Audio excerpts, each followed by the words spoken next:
At Christmas my son blocked the door and said you are not our family anymore, go away. I saw his wife laughing behind his back. I just nodded and got in the car and made one call. 5 minutes later all the guests got up from the table and left. On Christmas Day, my son locked the door and said, "You're no longer part of our family. Get out." I saw his wife laughing behind his back, but instead of getting angry, I just nodded, got in my car, and made one phone call. 5 minutes later, all the guests got up from the table and left, leaving them in an empty house. It was a betrayal that demanded justice, and I provided it by turning everything upside down. Before we continue, please subscribe to the channel, and let us know where you are listening in the comments. Dad, why can't you be like Peter? He's a real man with real money. These words hit me like a sledgehammer to the chest. I froze on the threshold of the living room, looking at my son Cody, who was adjusting his expensive Rolex, one that probably cost more than my monthly pension. His designer jacket laid perfectly on his shoulders, tailored to measure his success. Everything about him screamed wealth I'd never had. "What did you just say to me?" My voice was quieter than I wanted it to be, a barely audible whisper. Cody rolled his eyes. The same gesture he'd made as a teenager when I'd asked him to clean his room. Only now he carried the weight of adult cruelty. "You heard me. Peter Mills has built an empire. Look at this place." He gestured dismissively at my modest furniture, at the worn but clean couch where I had spent countless evenings helping him with his homework. The blood boiled in my veins. "Those nails paid for your college education. Every nail. A college that barely helped me until I married Bethany." He straightened his silk tie with deliberate precision. "Peter is the one who gave me real opportunities, real connections. And you've only slowed me down with your worker mentality." My hands shook as I gripped the doorframe. 40 years of double shifts, missed dinners, back pain, it all came down to me slowing them down. "I made everything out of myself for you. And what do I have for it? A father who lives in a house that screams construction worker at everyone who comes to visit." Cody's laugh was sharp, cutting. "Do you know how embarrassed I am when Bethany's friends ask about my family? Peter owns half of Denver's commercial district. And you own what? Power tools?" Something snapped inside me. The careful restraint I'd maintained for 37 years of parenthood had finally cracked out. I pointed to the front door with a firm finger. "Right now. Oh, please, don't play the aggrieved father. We both know I've outgrown this place, outgrown you." Cody took measured steps toward the door, each one echoing with disdain. "Maybe it's time you accepted that some people are meant for bigger things." The door slammed so hard that my family photos shook on the mantelpiece. I was left standing in the sudden silence, contemplating what had just happened.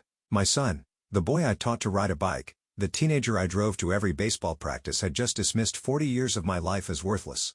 Outside, metallic scraping sounds came through the windows, footsteps on gravel. Something was being dragged across the concrete. Too emotionally exhausted to investigate, I sank into my favorite chair, the one with the small hole in the leather from Cody's childhood. Adventure with scissors. I went through my evening ritual like a ghost, hanging my work shirt in the closet with mechanical precision.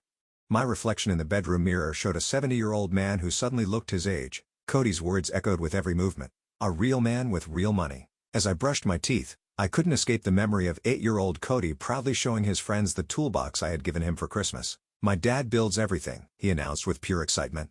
When did this pride turn into shame? I remembered that night when I worked until 3 in the morning on the Henderson project and then drove straight to Cody's high school graduation. Coffee-stained work clothes and calloused hands, but I made it. Cody hugged me afterward, whispering, "Thanks for always being there for me, Dad." The same hands he had just rejected as symbols of mediocrity. Paying for college meant 18-hour days for 3 years straight. I missed family dinners, sacrificed weekends, gave up vacations with friends. Every overpayment went directly to his education fund. "I want you to have the opportunities I never had," I told him during those grueling years. He seemed grateful at the time, understanding the sacrifice, but everything changed when he visited Peter Mills's estate for the first time.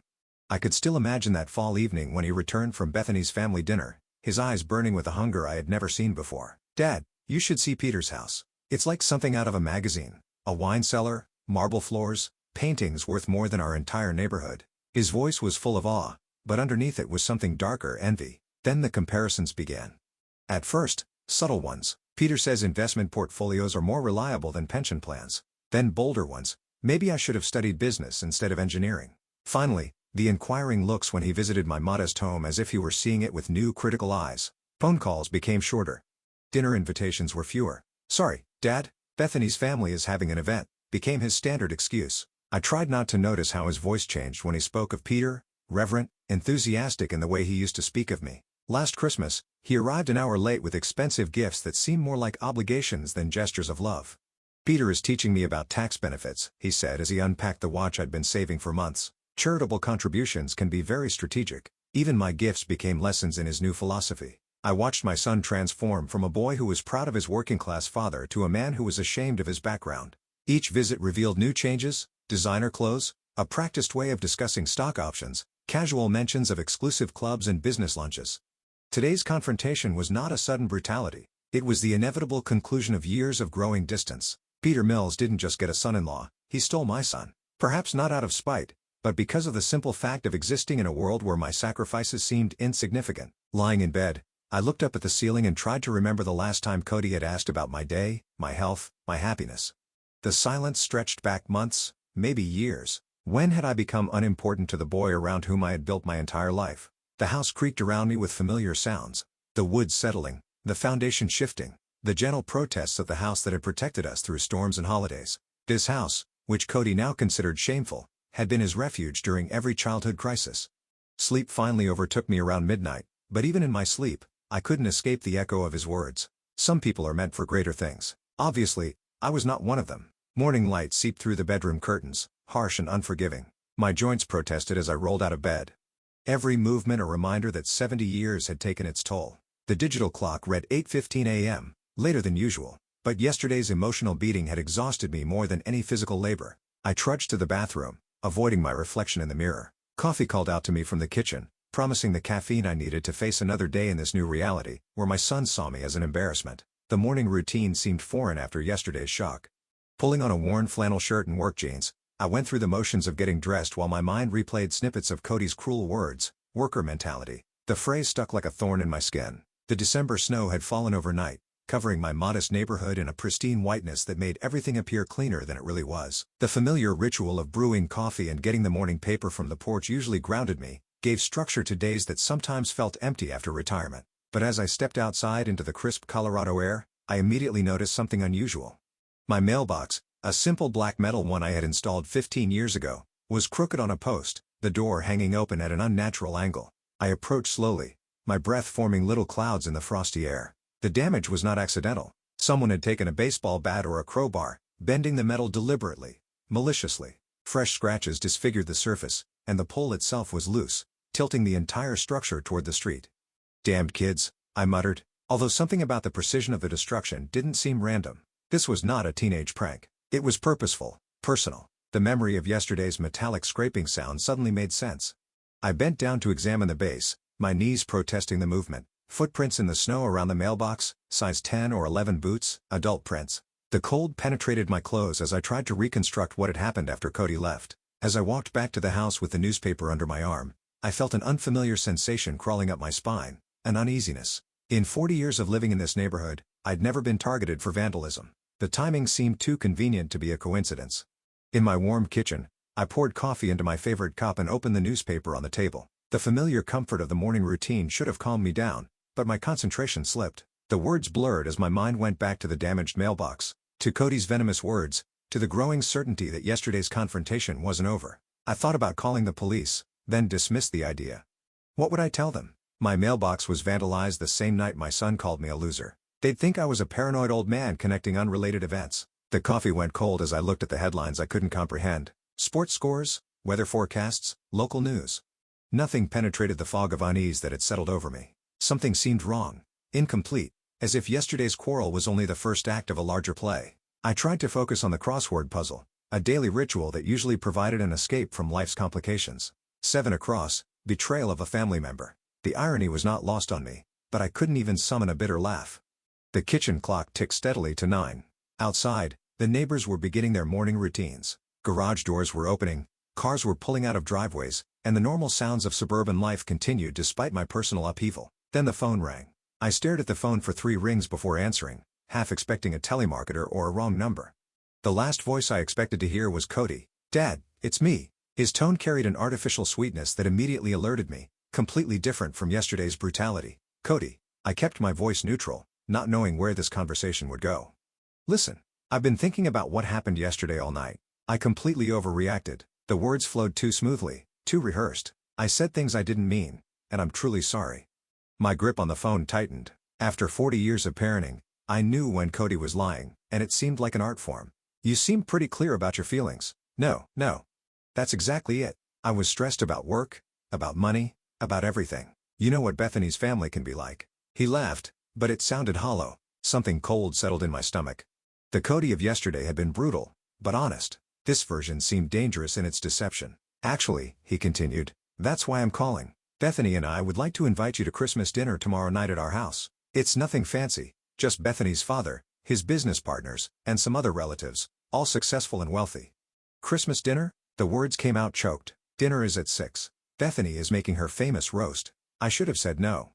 Every instinct screamed danger, but a desperate part of me wanted to believe that my son felt genuine remorse. I guess I could come. Fantastic. Oh, and Dad, maybe wear that nice suit from Mom's funeral. First impressions matter to Peter's company.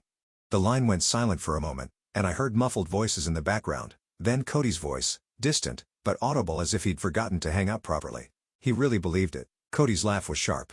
Cruel. Did you hear that pathetic hope in his voice?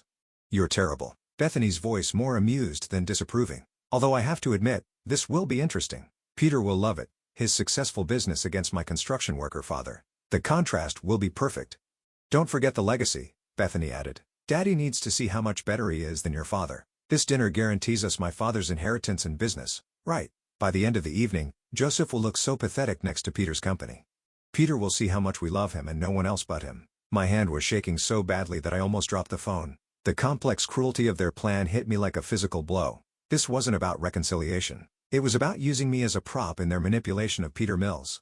I carefully hung up the phone, my whole body shaking. They had planned this, not just a dinner, but an emotional manipulation. A fake apology. A deliberate preparation for public humiliation. My son didn't just reject me. He decided to turn me into a weapon. The kitchen suddenly seemed smaller. The walls shrinking as the full extent of their betrayal settled in on me. This was not teenage rebellion or adult disappointment. This was calculated cruelty designed to destroy any dignity I had left. I sat down heavily in the chair, the newspaper crumbling to the floor. For several minutes, I couldn't move, couldn't think of anything but the echo of their laughter and the indifferent way they discussed my humiliation.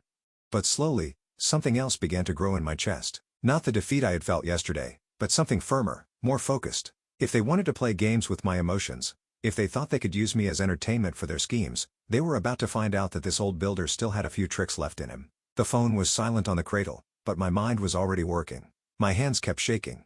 Father, the builder. The words repeated in my mind like a broken record. Not even my father or dad, just the name of the profession. The social classification that confused them. I gripped the arm of my chair until my knuckles turned white, fighting the dizziness that threatened to overwhelm me. Bethany's giggle kept playing in my head, that sharp sound of breaking glass of a young woman who found real pleasure in planning an old man's humiliation. This is going to be interesting. As if my dignity was a dinner theater for their entertainment. But it was Cody's voice that hurt the most. A pathetic hope. He recognized the desperation in my tone as I accepted their invitation, and he relished it. My own son had made a weapon out of my love for him, turned my willingness to forgive into ammunition for their scheme. I stood up slowly, my legs wobbling beneath me. 70 years of life, 45 years of marriage, 37 years of parenthood, all reduced to props in their Peter Mills play. They weren't just rejecting me, they were planning to make a circus show out of my working-class background. A photo on the fridge caught my attention. Cody's high school graduation, both of us smiling by his diploma. I worked 18 hours a day to afford the fees for that private school. Now he wanted to use my sacrifices as proof of his own superiority.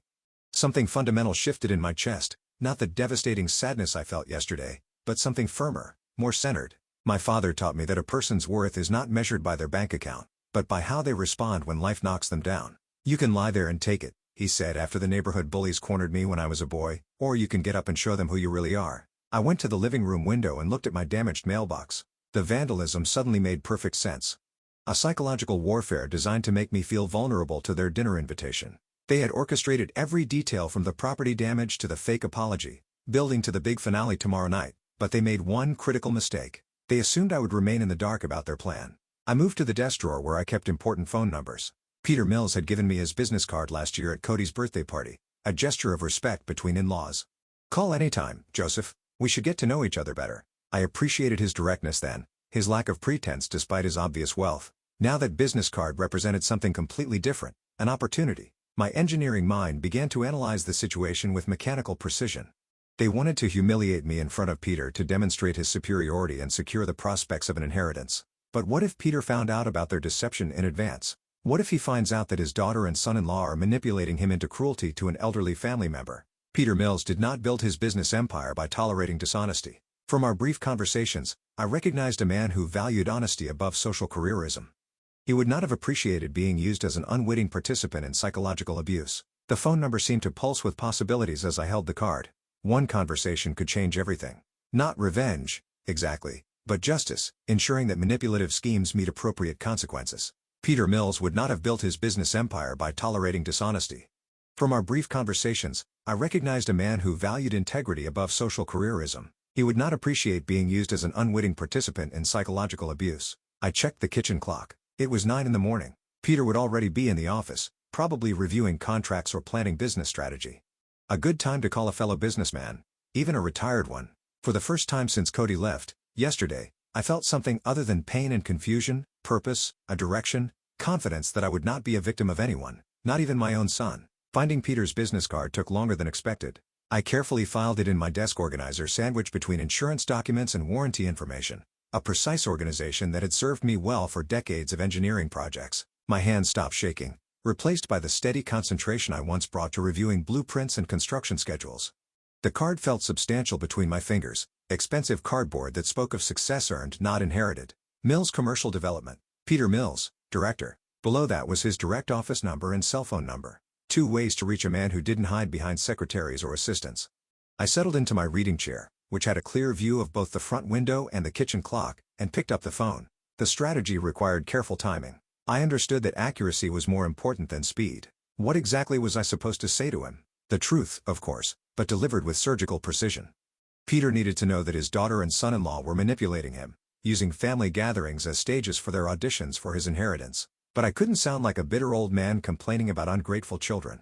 I silently rehearsed my opening lines. Peter, this is Joseph Taylor. I'm calling about tomorrow's dinner. Too formal. Hi, Peter, Joseph here. We need to talk about Cody and Bethany. Too confrontational.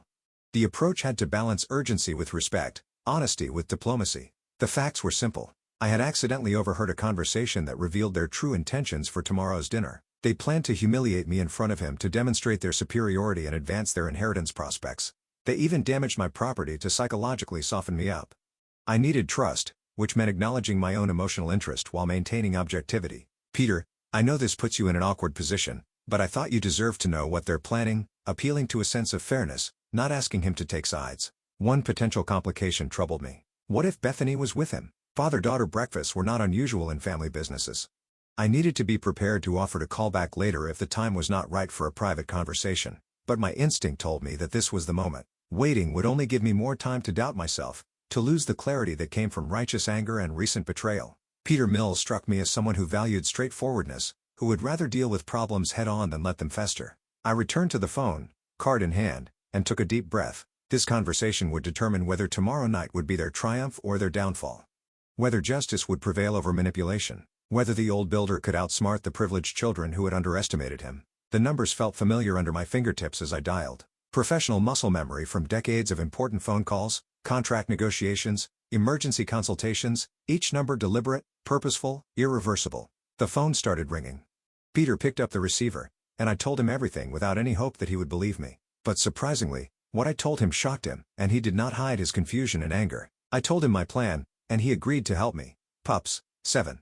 The next evening, I drove through the upscale Hillcrest neighborhood in Denver, which seemed surreal to me. Mercedes and BMWs lined the curved streets like expensive jewels displayed on velvet. Christmas lights twinkled from mansions that could house 3 families my size, each a testament to a wealth I could never have imagined. Cody's house stood at the end of a cul-de-sac, its limestone facade illuminated by strategically placed spotlights. Peter's black Bentley dominated the circular driveway, surrounded by other luxury cars that probably cost more than my annual pension. The scene looked like a magazine spread titled, How the Other Half Lives. I parked my modest Honda next to a shiny Porsche, the contrast almost comical. Through the massive front windows, I could see silhouettes moving around the elegant dining room. Peter's business associates, no doubt spectators for tonight's planned humiliation. Checking my appearance in the rearview mirror, I smoothed my tie and adjusted my jacket. The same dark blue suit I wore to my wife's funeral looked decent enough, though it would seem worn out next to the designer clothes inside. That was exactly what Cody and Bethany were counting on. But as I walked along the immaculate stone path, my steps were confident and my breathing calm. Let them have their moment of triumph. Justice had a habit of coming when it was least expected. Before I could reach for the bell, the front door opened with theatrical precision. Cody stood in the golden light pouring from inside, his expensive suit immaculate, his expression bearing the cruel satisfaction I had heard in his voice yesterday morning. Well, look who's at our doorstep.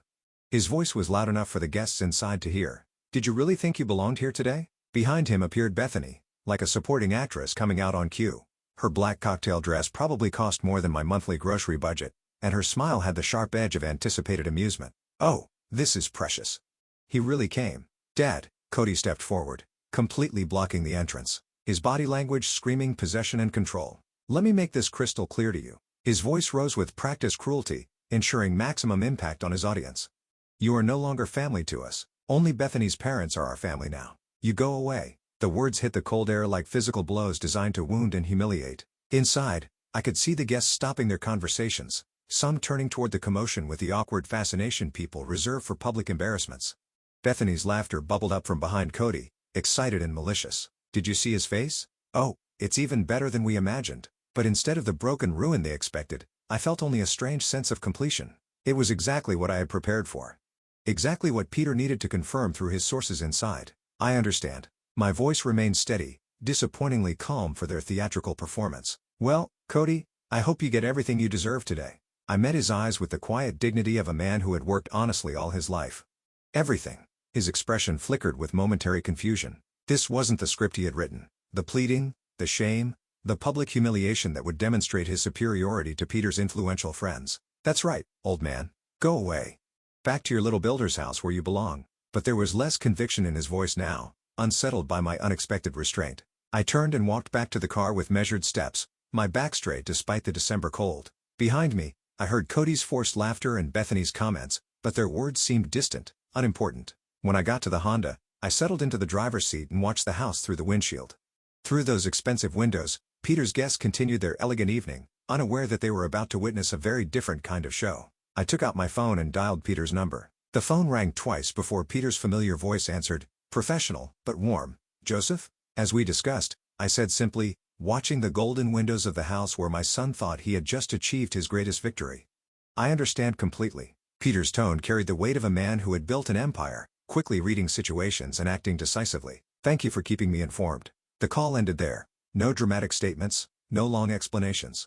Just two men who understood that some betrayals demanded immediate consequences. Peter raised his glass of wine, drawing attention. The room gradually fell silent as Denver's business elite turned to their host, expecting pleasant Christmas cheer or perhaps a toast. Friends, Peter's voice carried the authority that had brought him millions. On this Christmas Eve, I want to talk about family values, real values that are more important than social status or financial success. Cody and Bethany beamed, interpreting this as validation of their actions. Proof that Peter appreciated their demonstration of superiority over Joseph's working-class background. I've learned today about people who value money over character, who manipulate family relationships for personal gain. Peter's tone remained conversational, but his words carried surgical precision. People who treat older family members as props in their schemes of social careerism. The first shadow of confusion crossed Cody's face. This was not the praise he had expected. I also learned the difference between inherited wealth and earned dignity, between people who build themselves up by tearing others down and those who maintain their integrity regardless of their bank balance. Bethany's smile began to fade as the guests exchanged glances. Peter's meaning became unmistakably clear. So today, I choose to spend my Christmas with people who understand that family loyalty and basic human decency are more important than manipulative and greedy children. Peter set down his wineglass with finality. I choose to leave this house and this company. The silence that followed was deafening. Then Peter walked to the front door with calm determination. His decision made and executed with the same business efficiency that had built his empire. Peter, wait. Cody's voice cracked with despair, but Peter did not stop. Daddy, you don't understand. Bethany began, but her father was already reaching for his coat. None of the guests needed further explanation. In Denver's social hierarchy, following Peter Mills was simply common sense. One by one, the guests began to gather their belongings, muttering polite excuses that fooled no one. This is a misunderstanding, Cody exclaimed, his voice rising to panic. We can explain everything, but explanations were unnecessary. The exodus began, and in a matter of minutes, the elegant dinner party disintegrated into an awkward scramble for the exits. Peter was the first to leave the house, his dignified gait cutting through the December air to my modest Honda. Behind him followed three other guests, successful people who had just witnessed something extraordinary. Joseph, Peter's voice carried genuine warmth as he approached my car. I believe we have a better place to spend Christmas Eve. Indeed. I unlocked the door inviting them inside. Follow me, gentlemen. It's not far. The convoy formed naturally. My aging Honda led the parade of luxury cars through the night streets of Denver. In the rearview mirror, I watched as Bentleys and Mercedes followed my modest car like a funeral procession, although it was more like a celebration. "I have to ask," Peter said from the passenger seat, his voice still tinged with shock. "How did you know to prepare for today? How did you foresee all this?" "After I overheard their conversation yesterday morning, I called you right away. But even before that, I drove through the traffic light choosing my words carefully. I've been watching Cody change for months." One of the guests, a close friend of Peter's, leaned forward. "Did you really prepare an alternative dinner?" "A full Christmas feast," I confirmed, feeling a quiet satisfaction. "I prepared it today. It seemed wise to have a backup plan." Peter nodded admiringly. "Most people would either have avoided confrontation altogether or gone into it unprepared. You did neither. 40 years in construction teaches you to plan for all eventualities. Always have a backup plan when dealing with unreliable people." The irony did not escape me, calling my own son unreliable. We returned to my neighborhood where modest houses contrasted sharply with the affluent area we had just left. Christmas lights twinkled from small front yards, creating a warm, authentic atmosphere that money couldn't buy. "That's what I was trying to tell them in my toast," Peter continued, looking at the working-class houses. "Real wealth isn't about bank accounts or designer clothes. It's about character, loyalty, who you are when no one is looking. You gave them exactly what they deserved." Other cars parked along my street, expensive cars that looked strangely out of place in this honest neighborhood. All the guests got out of their cars not with contempt, but with genuine curiosity about this man who had outsmarted the manipulators. "I have to mention," Peter said as we walked to my front door, "I'm ending all business relations with Cody immediately and Bethany." He paused, pain flashing across his features. "She'll inherit much less than she expected." "I'm sorry about that, Peter. I never meant to cause trouble between you and your daughter." "You didn't cause anything, Joseph. You revealed what was already there." He stopped at my front steps, looking back at the cars lined up behind us. "These people," he pointed to all the people surrounding us, "they respect what you did today." "So do I." Mrs. Henderson from the house next door peered through her curtains at the unusual collection of luxury cars, probably wondering if I had won the lottery or joined some exclusive club. In a sense, I suppose I had a club of people who value honesty over inheritance. "Welcome to my home," I said, taking out my house keys. Warm light poured through the windows onto the front porch, and I could see my dining table set for the exact number of people now standing behind me. The evening was far from over. Opening my front door felt like unveiling a masterpiece. Warm light poured out of my modest living room, revealing the Christmas tree I had decorated with ornaments collected over decades of marriage and parenthood. The dining table, visible through the archway, was set for 8 with my wife's finest china. Beautiful tableware I had almost forgotten about. "My God, Joseph," Peter entered first, his gaze taking in every detail. "Did you really prepare all this?" "I started cooking at noon," I replied, helping the guests with their coats. It seemed like the right thing to do. The house smelled of roasted turkey, sage stuffing, and apple pie, aromas that spoke of a real holiday, not a social performance. In my kitchen, the dishes were waiting on the counter, everything perfectly timed and ready to serve. All the guests moved through my house with respectful admiration, looking at family photos and admiring the authentic Christmas decorations. They were successful people, Peter's relatives and partners accustomed to luxury, but they seemed more comfortable here than at Cody's expensive exhibition. "It feels like Christmas," one of them commented, settling into my favorite chair. "Real Christmas, not some magazine spread." I began bringing dishes from the kitchen: golden turkey, carved and arranged on plates, mashed potatoes with real butter, green beans from my own garden that I had frozen last summer. Peter immediately joined me carrying salad bowls without being asked, our partnership naturally extending to domestic cooperation. "When was the last time you saw me serve dinner to myself?" he asked quietly, pouring water into glasses around the table. "I usually have people to do that for me. Today, we're all just family and friends sharing a meal," I replied, setting out the last of the place settings.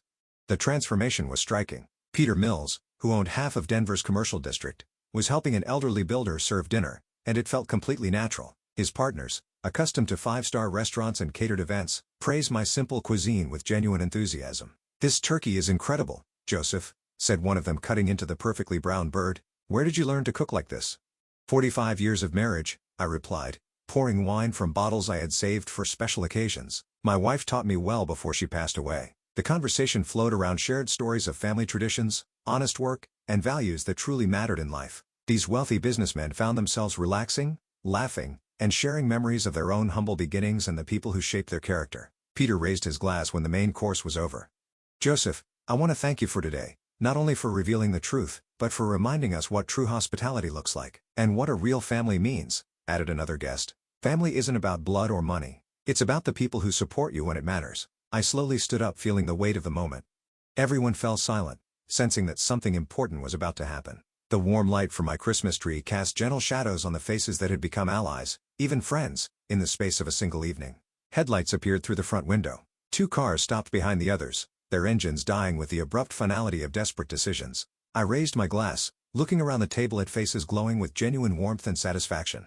"To family," I began, raising my glass to the warm faces surrounding my dinner table. "Not the family we were born into, but the one we choose, the people who support us when it matters, who value character over." The front door burst open without warning. Cody stormed through my living room like an invading army, Bethany close behind him, both still in their expensive party clothes, but now disheveled with despair. "How dare you?"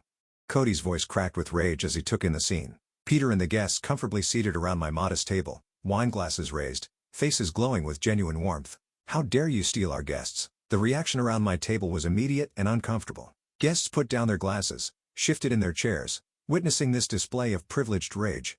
Peter's face darkened with shame for his daughter who stood next to Cody with tears of disappointment streaming down her cheeks. "I didn't steal anyone," I replied calmly, still holding my glass. "I just offered them a place where they would be welcomed as guests, not used as props." "You manipulated them," Bethany squealed, pointing an accusing finger at me. "You turned them against us with your sob stories and your poor old man act." One of Peter's partners cleared his throat diplomatically. "Actually, we left because of the toast your father gave about family values. It was quite instructive." Cody turned to the guests, his despair palpable. "He's lying to you. He's just a bitter old builder who can't accept that his son has surpassed him. He sabotaged our dinner because he's jealous of our success." "Success?" Peter's voice cut through the room like a knife. "Is that what you call planning to humiliate your father to impress me and the guests?" Bethany rushed to her father kneeling beside his chair. "Daddy, please, you don't understand. We were trying to show you how much we love you." By using Joseph as a target for ridicule, Peter's voice carried the coldness of utter disappointment. By planning his public humiliation as entertainment. "It wasn't like that," Cody insisted, but his voice lacked conviction. "We just wanted to show the contrast between." The room fell silent, except for Bethany's muffled sobs. Around the table, faces showed a mixture of sympathy for my situation and disgust at the young couple's behavior. These were successful people who understood the value of character, and they had witnessed its complete absence. Cody's face reddened with rage and despair. He turned to me and said, "You ruined everything. Do you have any idea what this cost us?" "Peter, his legacy was our future. Your future was never built on solid ground," Peter said, slowly rising from his chair. The authority in his movement instantly caught the attention of everyone in the room. "It was built on manipulation, greed, and the assumption that I would never discover your true character." Bethany looked at her father with pleading eyes. "Daddy, please." "No." Peter's voice carried a finality that drowned out all protests. Peter stood with a commanding presence that had built a business empire, his gaze shifting between his daughter and son-in-law with the cold assessment of a man who had just discovered termites in his foundation. "Bethany, Cody," he began, his voice echoing through my dining room with devastating clarity. "Today, you have revealed yourselves to be the very people I have avoided my entire business life. Manipulative, greedy, and fundamentally dishonest." "Dad, you can't," Bethany began, but Peter raised his hand to silence her. "I can and I will. Effective immediately, Cody is dismissed from all business relations with Mills Commercial Development. Your job, your access to company resources, your future participation in any Mills family ventures, it's over." Cody's face turned white. "Peter, please, I can explain." "Furthermore," Peter continued, his business-like precision cutting through every interruption, "my will is being rewritten next week. Bethany, your inheritance is reduced to exactly what Cody brought into this marriage. Nothing. The bulk of my estate will go to charities that truly understand the value of helping others without expecting anything in return." "You can't do that," Bethany cried, jumping to her feet. "I'm your daughter, yes. You are my daughter, and today, you showed me what kind of daughter you have chosen to be." Peter's voice carried a deep sadness beneath its firmness. "Someone who would humiliate an elderly person for personal gain. Someone who values money over basic human decency." Around the table, Peter's partners nodded in agreement. These were people who had achieved success through character as much as ambition, and they recognized justice when they saw it. Cody made one last desperate attempt. "It's all his fault." He pointed at me with trembling hands. "He turned you against us. He poisoned your mind with lies." "Joseph told me the truth," Peter replied simply. "Something you two seem incapable of doing." I slowly stood up, feeling the weight of justification, but also the responsibility it carried. "Cody, I'm sorry it came to this. I really am. But you chose this path when you decided that my love for you was something to be exploited, not cherished." "Keep your fake sympathy," Cody hissed, but his voice was breaking. "You ruined our lives." "No," I said quietly. "You did that yourselves. I just made sure that the consequences finally caught up with your choices." Bethany grabbed Cody's arm, pulling him toward the door. Let's go. We don't need them. We don't need any of them. But even as she spoke, reality set in. Without Peter's business, without his inheritance, without the connections they had just pushed away, they had very little left except each other and the consequences of their actions. They left without a word. The front door closing behind them with the finality of the end of a chapter. The silence that followed felt different from the awkward tension of their presence. It was the silence of justice done, of order restored. Peter sat back heavily, suddenly looking his 65. Joseph, I owe you a deep apology, not only for their behavior, but for not seeing it sooner. No apology necessary, I replied, settling back into my chair. Sometimes we see what we hope to see in the people we love. One of the guests raised his glass again to true family values and to the people who live by them instead of just talking about them. And the second chances, added Peter, looking around the table with genuine enthusiasm. Sometimes the family we need is not the one we were born into, but the one we are lucky enough to find. I raised my glass one last time, looking at the faces that had become friends through the crucible of this strange evening. For Christmas Eve, I said simply, and for reminding me that character, not wealth, makes life rich. Outside, snow began to fall on the quiet neighborhood, covering the footprints of those who had left and blessing those who had decided to stay. If you like this story, please like this video, subscribe to the channel, and share your impressions of this story in the comments. To listen to the next story, click on the box on the left.